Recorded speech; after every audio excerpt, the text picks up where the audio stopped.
Dalawang Pinoy sa Japan, arestado kaugnay sa pagkamatay ng mag-asawang Hapones na nakita sa bahay ng mga biktima sa Tokyo noong January 16.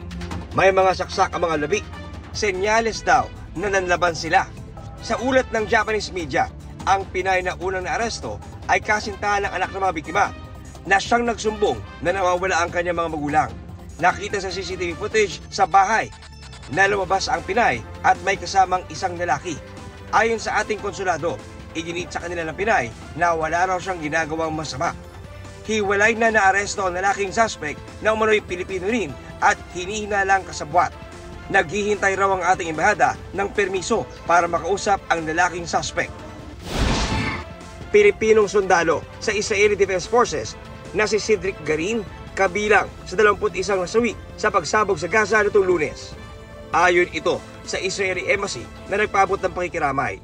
Ayon naman sa ating embahada sa Tel Aviv, naghahanda ng ama ni Garin sa General Santos City na lumipad pa Israel sa tulong ng Israeli Embassy. Ang ina ni Garin na tubong Isabela nakatira na sa Tel Aviv. Para sa GMA Integrated News, John Consulta ang inyong saksi. Mga kapuso, sama-sama tayong maging saksi. Mag-subscribe sa GMA Integrated News sa YouTube at para sa mga kapuso abroad, samahan niyo kami sa GMA Pinoy TV at sa www.gmanews.tv.